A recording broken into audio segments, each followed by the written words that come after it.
but we could have done better. And for the part that we could have done better, we say we are sorry and it should not happen again. Interior CS Kithure Kindiki, while appearing before the ad hoc committee on the proliferation of religious organizations, which is investigating the Shakahola deaths, admitted blame for the over 240 lives lost in Shakahola, Kilifi County, admitting that organs of national security failed to prevent the deaths of Pastor Paul Mackenzie's followers.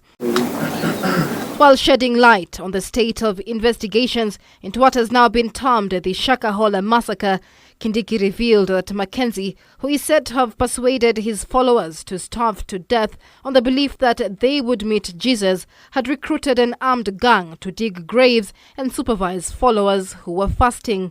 They would dig graves in advance, prepare people to fast to death, and if for whatever reason you change your mind or you are taking too long, they will kill you. It has also emerged that Pastor Mackenzie and his armed gang feasted like kings, enjoying different balanced meals as his followers starved to death. In the process, they are just cooking on the graveside. There are all manner of food. In fact, inside one structure, we found a very organized menu. Monday, Tuesday, Wednesday, Thursday, 3 meals and well balanced with this kind of, it's like a 3-star hotel menu. And the apparatus for cooking were available there.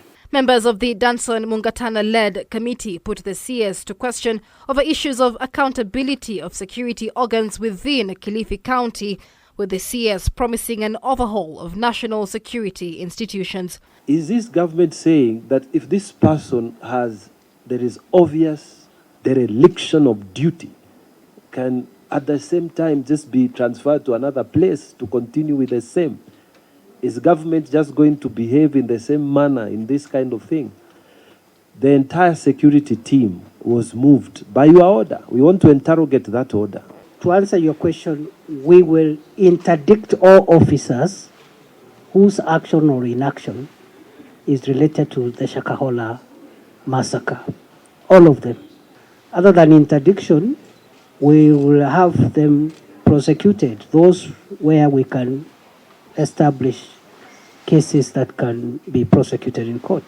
While admitting that security organs failed in their mandate, the CS also pointed an accusing finger at the judiciary, stating that a majority of the bodies exhumed were people buried after March 22nd, 2023, after Mackenzie was released on a 10,000 shilling cash bail following the deaths of 2 children reportedly suffocated by their parents who were followers of Paul Mackenzie. The judiciary should answer to the people of Kenya where they were when these things were happening. It is not once, it is not twice, more than 3 times. Mr. Mackenzie has been charged with offenses related to radicalization, incitement, distorted preaching. And every time he's out on a cash bail, 10,000 shillings.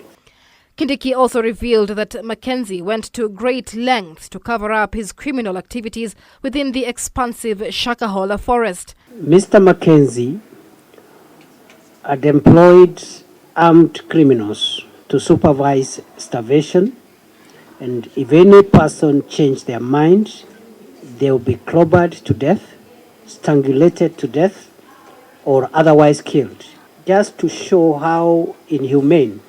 Hundreds of bodies have so far been exhumed from shallow graves in the forest since the horrific cultic occurrences came to light on the 14th of April. The death toll has now clocked 241 after 5 skeletons were recovered on Thursday during the search and rescue operation. As of Thursday, May 25th, at least 91 people had been rescued and 19 reunited with their families. Fortunately, Mr. Chairman, we lost one of the rescuees, one of the persons we had rescued, because they were rescued 2 days ago, but they were very weak. We took them to hospital. They refused to eat. They were able to talk and they refused to eat. And I think the organs just failed and they succumbed yesterday, the day before yesterday at night. Revealing that his officers had identified 10 other mass graves, the CS expressed confidence that all bodies will be recovered and those still alive will be rescued. We will be able to remove all our people who are in that land, those that are dead and those that are alive.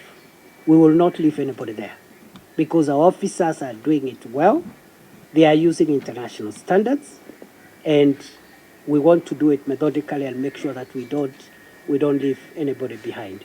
The other Kindiki now says that the search and rescue operation will go on 24 hours, with some victims now escaping to the neighboring Galana Kulalu and Savo National Park to avoid being found.